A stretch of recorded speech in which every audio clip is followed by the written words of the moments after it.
Bano be bamu ku bassentebe b'ebyalo okuva mu magombololo okuli Kiringente, Kamengo n'Empigi Town Council abakungaanidde ku kitebe kya disitulikiti y'Empigi okusala entoto ku butya bwe bagenda okumalawo obumenyi bw'amateeka naddala mu bitundu byabwe.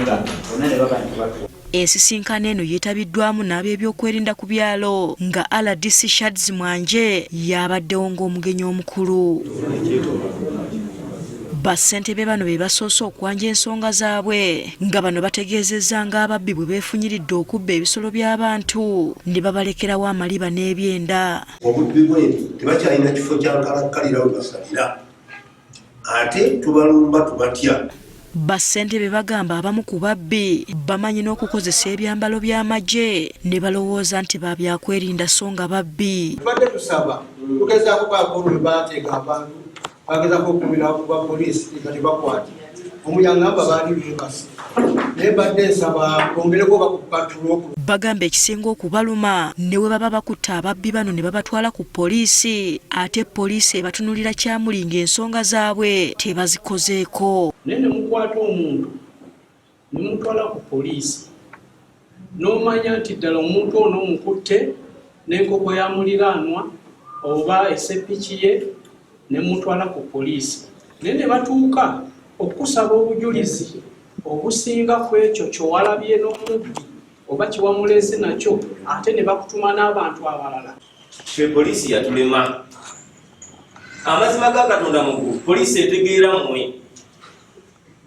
Naye bwe tuba nga tuyise mu bbo tebatulabawo tebatufa. N'ekyomusaala omutono bakyogeddeko kye bagamba nti kye kimu ku kibalemesa okukola emirimu gyabwe obulungi. Mbadde ng'omwavu kizibu okubeera omukulembeze ow'amazima ng'oli mwavu.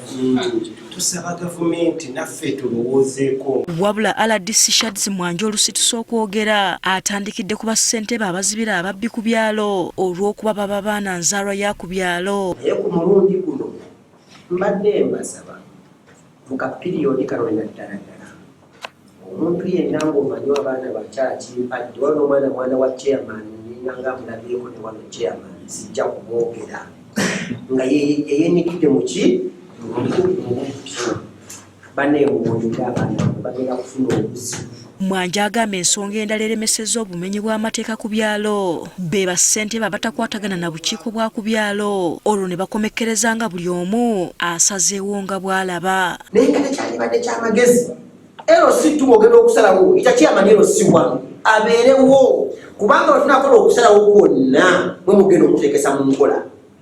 Ekyokubiri muleme kubeera nga mubuzaabuzibwa nayogera ate ono n'ayogera. Wabula RDC Mwanje yennyamidde ekyabassentebe bano ate okwekobaana n'ababbi b'ettaka olwo ne batigomya abantu. Bakologana ne balandi grabbers abanyakola ettaka ly'abantu be bakologana nabo ate oluusi nabo bennyini bafuuse kimu kitundu ku bo. Akombye kwerima nga bw'atagenda kuttira muntu yenna ku liiso ne waana bamukulembeze ku byalo anaakwatibwa ng'atigomya abantu ku ttaka.